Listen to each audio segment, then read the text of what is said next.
নামে কৃষকের উন্নয়ন। পূর্বস্থলী ১ নম্বর ব্লকের নিমতলার কিষাণ মান্ডিতে তৈরি করা প্রায় ১০০টি দোকানঘর গত ৫ বছর ধরে কৃষকদের মধ্যে বন্টন করা হয়নি বলে অভিযোগে সরব হয়েছে বিজেপি। এমনকি ওই কিষাণ মান্ডির ১/৩ দখল করে রেখেছে নাদনঘাট থানার পুলিশ। সেখানে পুলিশের যাবতীয় বাজেয়াপ্ত করা গাড়িগুলো রাখা হয় বলে অভিযোগ। কিষাণ মান্ডির ওই গেট দিয়ে নাকি সাধারণ মানুষের প্রবেশ নিষেধ। এদিকে কিষাণ মান্ডির ৩ নম্বর গেট দীর্ঘকাল ধরে বন্ধ। ভেতরেও আগাছা জঙ্গলে গ্রাস করেছে। বিষধর সাপের দল বাসা বেঁধেছে। নিয়মিত ব্যবহার না করায় শৌচাগারগুলো নষ্ট হতে বসেছে।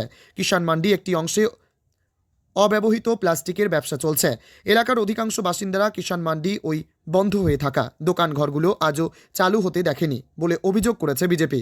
তাদের দাবি, কোটি কোটি টাকা খরচ করে কৃষকের স্বার্থে এই কিষাণ মান্ডি তৈরি করা হয়েছিল, কিন্তু চাষিদের মধ্যে আজও ৮০% দোকানঘর বন্টন করা হয়নি। উন্নয়নের টাকাও নয়ছয় করা হয়েছে বলে তাদের অভিযোগ।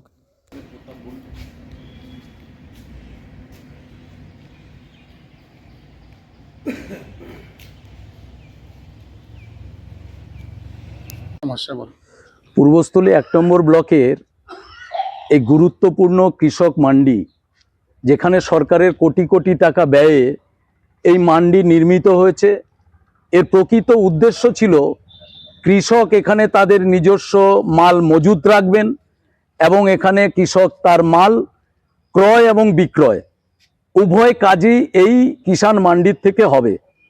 আজকে দীর্ঘ কবছর অতিবাহিত এই কিষাণ মান্ডি তৈরি হয়েছে, কোটি কোটি টাকা ব্যয়ে এই কৃষক মান্ডি, যেখানে প্রায় ১.৫ শতাধিক কাউন্টার আছে, ১.৫ শতাধিক ঘর রয়েছে।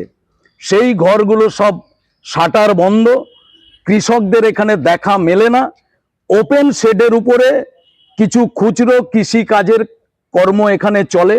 বাকি এই বিশাল কিষাণ মান্ডির ৩টে রো, যেখানে 2টো রো ওপেন থাকলেও প্রথম রোয়ে কিছু সবজি জাতীয় কিছু কাজ চলে, বাকি দ্বিতীয় রোয়ের বিশাল অংশ কৃষকদের কাজে না ব্যবহৃত হওয়ার কারণে এখানকার সংশ্লিষ্ট থানা, থানা তার সিজার এবং ওয়েস্টেজ মালপত্র এখানে মজুত করে রেখেছে। এক কথায় থানা এই অংশকে ব্যবহার করছেন।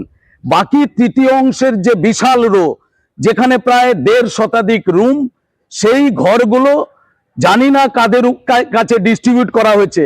এলাকার বহু বেকার যুবক, যাদের কর্মসংস্থানের একটি বড় কেন্দ্র এই কিষাণ মান্ডি হতে পারত, কিন্তু এখানকার শাসক দল, সর্বোপরি এখানকার মন্ত্রী স্বয়ং নিজে থাকা সত্ত্বেও তার প্রপার ডিস্ট্রিবিউশন হয়নি এবং সঠিক কৃষি কাজে বেকার যুবকরা যে অংশগ্রহণ করতে পারতেন, বেকারত্ব দূর করার যে একটা সুযোগ ছিল, বেকার পরিযায়ী শ্রমিকদের এখানে এসে তাদের স্থায়ী কাজের ব্যবস্থা হতো, সেই কাজে সরকারের কোনো দৃষ্টিপাত নেই।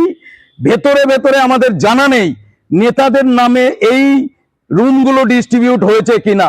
আমরা চাইব এই সংবাদ মাধ্যমের মধ্য দিয়ে এই ডিস্ট্রিবিউশন লিস্ট ওপেন করা হোক, কারা এই কিষাণ মান্ডির এই ঘর নিজেদের নামে পেয়েছেন তার তালিকা প্রকাশ করা হোক, আর প্রকৃত কৃষকদের কাজে, কৃষি কাজে কৃষক মান্ডি ব্যবহার করা হোক।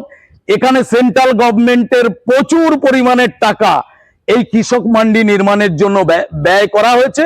আমরা চাই এই কৃষক মান্ডি প্রকৃত অর্থে কৃষক এবং এখানকার ঘর পরিযায়ী বেকারদের কৃষি কাজে ব্যবহার করার জন্য ডিস্ট্রিবিউট করা হোক। কি নাম আপনার? রাজীব ভৌমিক, বিজেপির স্টেট কমিটি মেম্বার।